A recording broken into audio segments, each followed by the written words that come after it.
Hello, hello, hello. Welcome, welcome, welcome. Good morning, good afternoon, good evening, wherever you may be.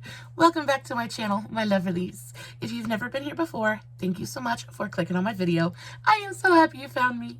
I do so hope that you will like and subscribe before you leave. Become part of the Mama family. Mama's got your back, at least where makeup's concerned, and definitely when that makeup is cheap.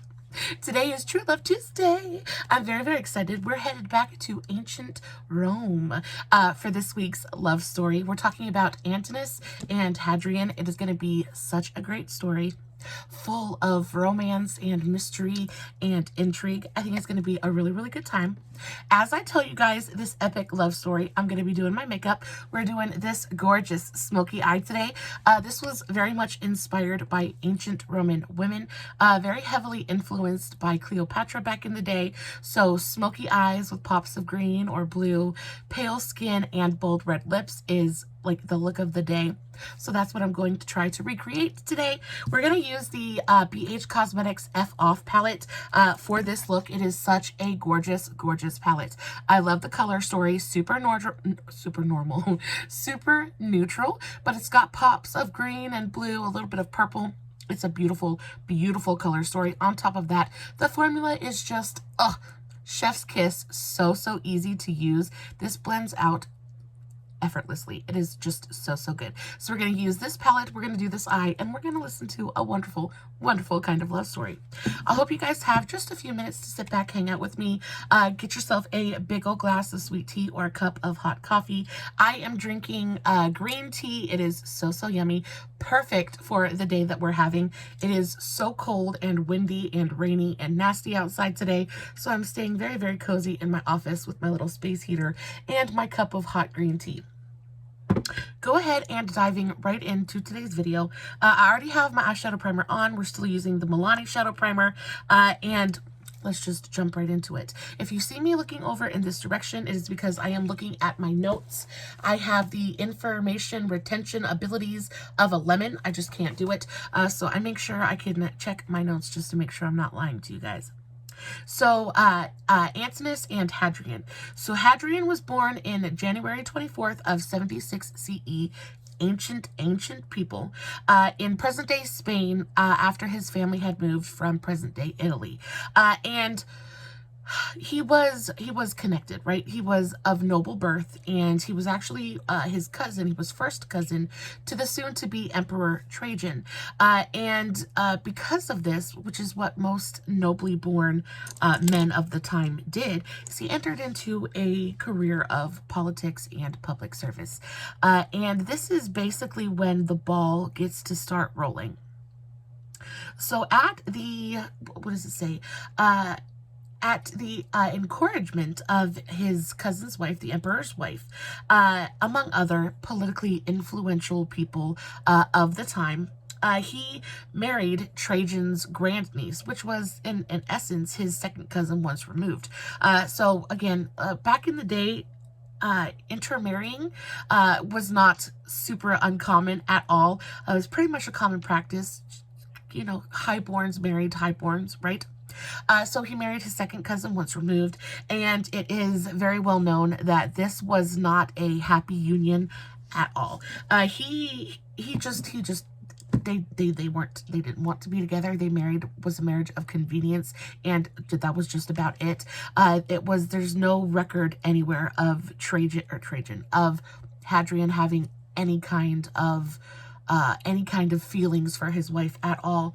Her name was Vibia Sabina, and he married her very early in his career. And I guess part of that is morals. You know, you have to present a certain face to the public, and part of that facade really had to be that he was married. He was an upstanding gentleman. So he gets married to Vibina, and it is absolutely miserable. He can't stand her, she can't stand him, and they literally spend zero time together. So after he marries her, like I said, was purely political and absolutely unhappy. And around the time of the wedding, around the time of the wedding, he was serving essentially as the liaison between the emperor and the Senate. And afterwards, he's married and he kind of climbs the ladder a little bit, right? This helps his status. This helps his career. Because again, she's the niece of the emperor, right? So he's even kind of more tightly tied to the power. So after the marriage, he gets posts. He is allowed to basically travel, and he has posts in numerous places around the empire, and he becomes the Acheron of Athens for many years, and then he even served as the governor of Syria, which I thought was so insane. And then, we get to Antinous. And Antinous was, there's not a ton of literature about him in his early life. It's unclear as to whether he was born a free person or if he was born a slave. A lot of people say, though, that it's not quite possible for him to have been born a slave just because he was able to get an education and move around, and the things that he accomplished later on in his life, it just makes it quite unlikely that he was born a servant. But he was born in Turkey sometime around 111 CE. And again, virtually no solid facts are known about his childhood, but everybody pretty much agrees that he was probably born a free person, and that's about it. That's about all we know. So in the year 117 CE, Trajan died of a stroke, and this is where things heat up just a little bit. So after Trajan dies, he dies and without having an heir. He hasn't named his heir. So this is a big problem, right? Because the emperor names his successor, and nobody knows who this mysterious successor is going to be at this point. And at this point, Hadrian jumps into action. And adoption papers proving Hadrian was the emperor's adopted son and heir appeared just miraculously shortly after his death.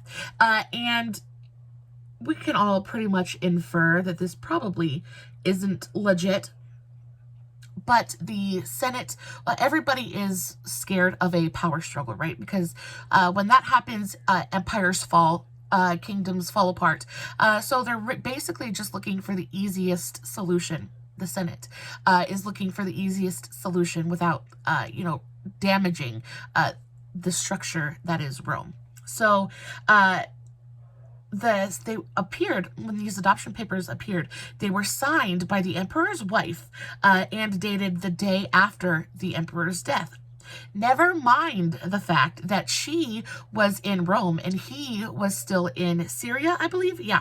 So I don't know how he could have produced papers signed by Hadrian, the emperor's wife, when she was all the way in Rome and he was all the way in Syria. There's no way those papers... Anyway, very clearly was what is the word I'm looking for? It was forged. Very clearly, these were forged documents. But, nevertheless, the Roman legion quickly claimed him as the legion emperor, so as to avoid, like I said, a power struggle. And because the legion has already claimed him as their emperor, the Senate basically just kind of falls in line. And after the Senate gives Hadrian basically their stamp of approval, he gives the Senate very large monetary bonuses. And this was pretty standard practice at the time. It's basically a bribe.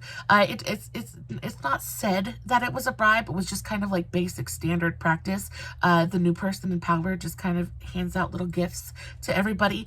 But it was basically a bribe. You just agree, and I'll fill your pockets. So that's basically what he did. And the Senate, they just kind of followed suit. They just kind of did whatever Hadrian wanted them to do. So at the start of his reign, Hadrian he goes on a tour. And as he remained in Syria, there was a Jewish revolt in Judea, and this needed his attention. Historians refer to it as the Kitos War, and it was extremely violent.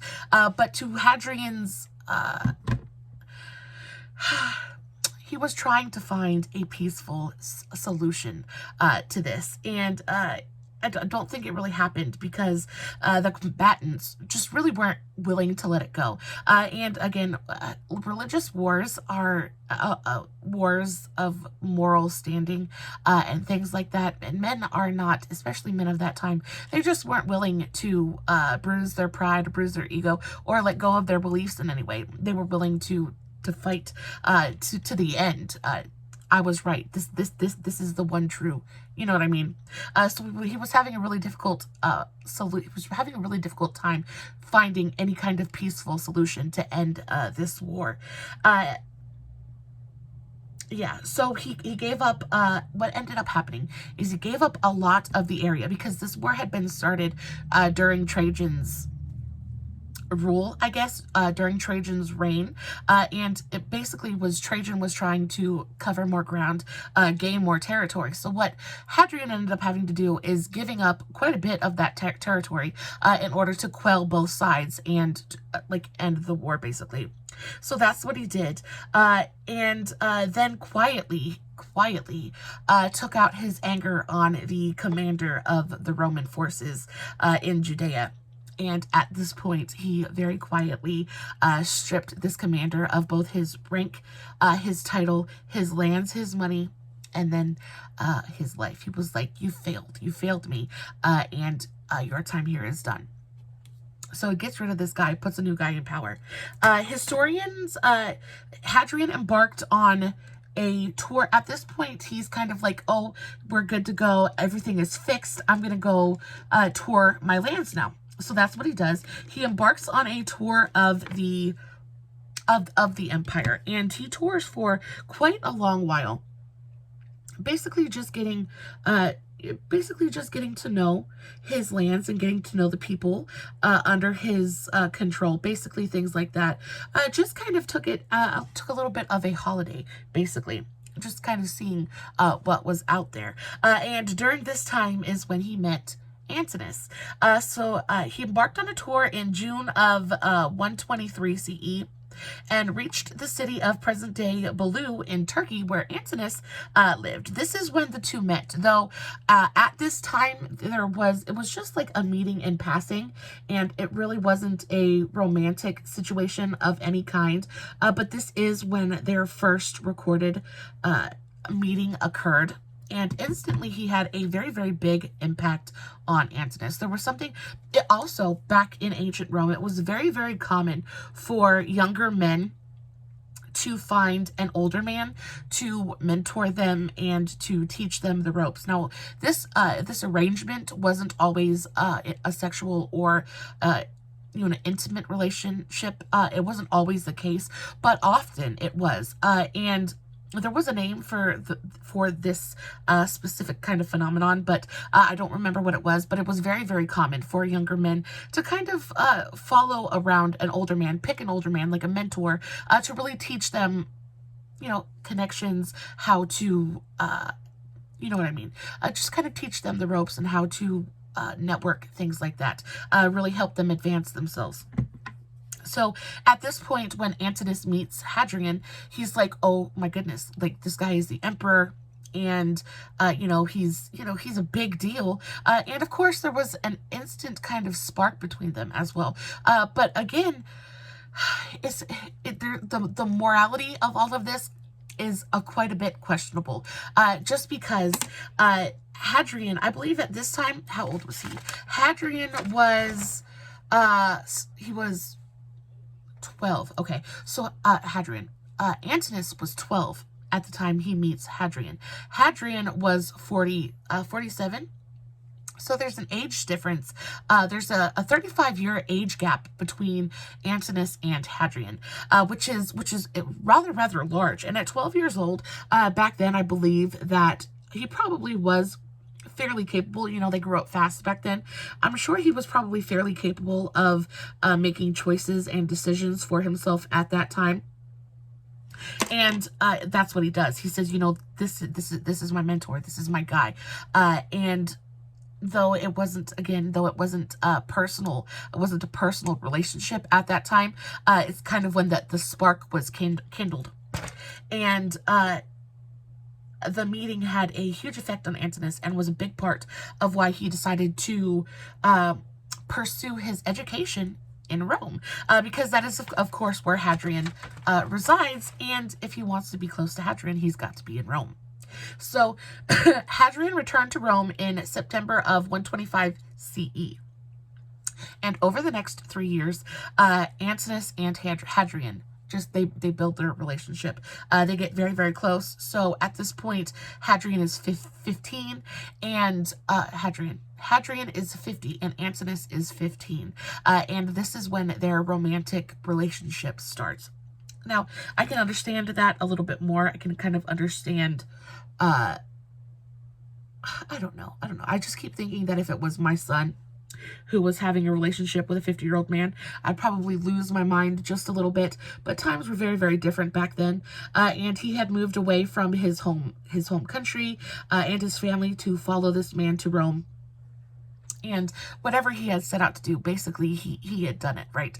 He becomes very, very close to the emperor, and Hadrian is the emperor of Rome at this time. So he becomes one of the emperor's favorites. Now, he isn't the only favorite of Hadrian, but he is the most favorite of the favorites. And they spent quite a bit of time together.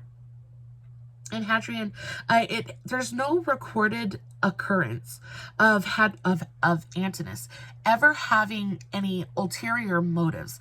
It's believed that the two truly were very much in love, and especially Antinous. I feel like he really did truly idolize Hadrian, not only in a mentor kind of way, like just thought he was a great man, but I also think that there was true love there, because, like I said, they spent copious amounts of time together, and many recordings of them taking trips together, and him he spent more time with Antinous than he did his own wife, if that makes any sense. And there are, again, no recorded evidence or no recorded instances of Hadrian ever having any kind of affair or entanglement with any kind of women.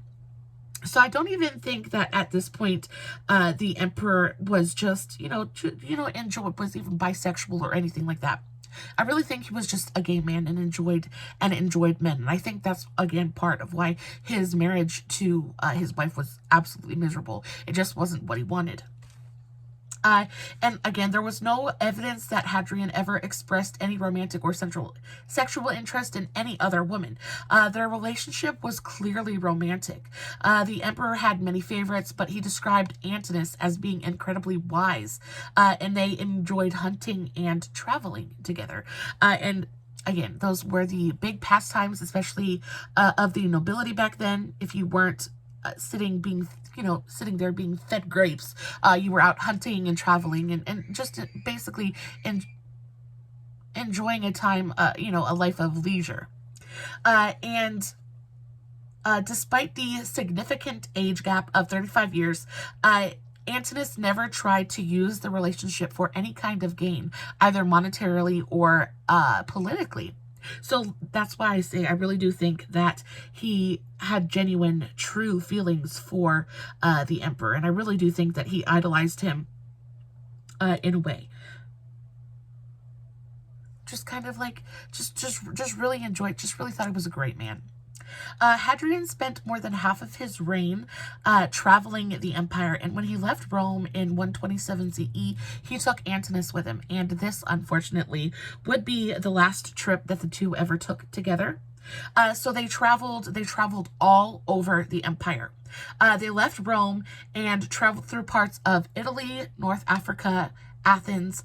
Then they went on to the Middle East, Antioch, Judea, Syria, and Arabia. From there, they headed to Egypt.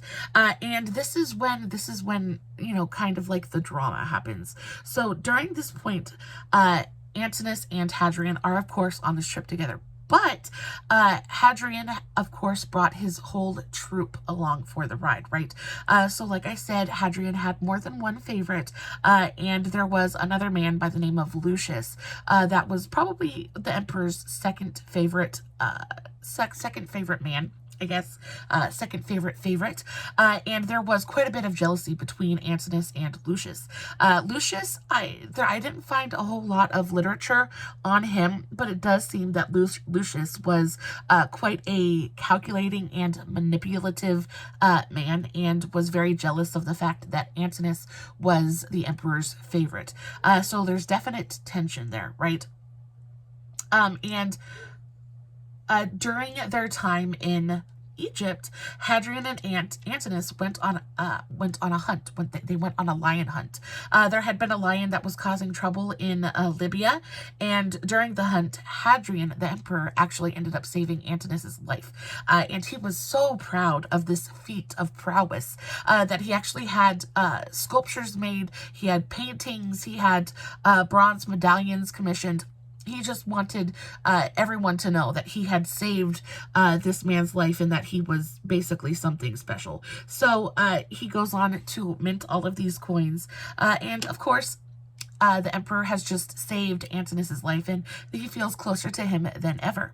But during this entire time, and one of the reasons that the emperor went on this trip to tour the empire in the first place, is he's been suffering from a very mysterious medical condition. And this has been going on for about 3 years now. And at this point, the doctors are completely and totally mystified. They have no idea what this mysterious illness is, and it's not getting better. They've tried to treat it. They can't figure out what is causing it. And the best thing for the emperor at that point was to just basically get out of Dodge, leave Rome for just a little bit, and see if, you know, a change of scenery would help in some small way. So that was the reason for the trip. Now, after the emperor saves Antinous from this lion and saves his life, they move on. They move on from Libya, and they go a month later. Hadrian and his retinue, so this is the group of all of his followers, his peoples, his servants, his favorites, all of that. Hadrian and his retinue, they go on they go on a kind of like a parade up the Nile River. And it's basically just the emperor saying, "I'm here, look at me." So there's like a flotilla. It's a flotilla. And so there's a bunch of boats traveling up the Nile River, and on these boats are Hadrian and Antinous, along with Lucius and all of the other servants and favorites. So during this time, something happens, and as they're sailing up the Nile River, Antinous is thrown, somehow it goes overboard off of one of these boats and loses his life. Now, there is not sure what happened. It's not sure that they're not certain if it was an accident and he just kind of fell overboard. They're not sure if Lucius pushed him overboard. And another theory is that he possibly could have sacrificed himself. Now, again, the religion and things like that were very different back then, and sacrifices were a big thing. And it's, there is a theory that Antinous sacrificed himself in order to help Hadrian regain his health back. Because again, he's suffering from this mysterious illness, has no idea what's causing it. I honestly think that Lucius was poisoning him and pushed Antinous overboard so that he could get closer to the emperor. That's personally what I think, but I'm not educated on it at all, and I really don't know anything for sure, but in my heart of hearts, that's what I think happened. So, but his death was highly suspect, and like I said, there's all kinds of theories. The biggest one thinking that he might have just thrown himself overboard because he was losing the emperor's affections. And I think this could be a possibility as well. I think that because, again, Lucius was such a manipulative, kind of calculating person, I think that him being there, he was trying to kind of wiggle his way in between the emperor and Antinous. And I think that Antinous just kind of knew that he was losing the emperor's attention and couldn't deal with it. So he just threw himself overboard. I think that's a very big possibility as well. But it is, no matter what the circumstances. The emperor was truly beside himself after the death of Antinous, and kind of lost. I think there was true love there, so he kind of lost a little part of his soul when he lost Antinous, and I'm trying to find exactly what happened. Either way, Hadrian was absolutely beside himself with grief, and Egyptian priests immediately identified Antinous with the god Osiris, because he died in the Nile River, and they basically kind of turned him into a deity. The Hadrian was not willing to leave his love until he had been finally laid to rest. And that took almost a year. Because they identified Antinous with Osiris, they kind of gave him a royal burial, and that means that they mummified him, they preserved him, and then they entombed him. And the emperor stuck around during this entire process, was unwilling to leave him until he was properly laid to rest. Now, after Antinous was laid to rest, the emperor did go back to Rome. Hadrian formally declared that Antinous was a deity. So basically said that this man was a god and incredibly special, and you will worship him. And ordered a city to be constructed at the site of his death. This ended up being the city of Antinopolis, which I think is as big of an indicator of love as if there ever was one, to have an entire city erected, dedicated to the memory of, you know, your love. So I really don't think that the emperor had anything to do with Antinous' demise. I really do think that it was Lucius trying to kind of wiggle his way in there. And I also think that I'm also not sure if the emperor's attentions were truly waning when it came to Antinous, because for him to be grieving that much and for the loss to have impacted the emperor so profoundly, there must still have been quite a bit of true, of true emotion and feeling there. So he declares, after his death, he declares Antinous a deity and orders people basically to worship him. And the city of Antinopolis was erected. Hadrian continued to surround himself with sculptures and depictions of Antinous for the rest of his life. And 6 years later, Hadrian, of course, because he didn't have any choice, he adopted Lucius as the heir to the throne. Now, this is where karma comes back and bites Lucius in the behind, because 2 years after the emperor declared Lucius his heir, he died.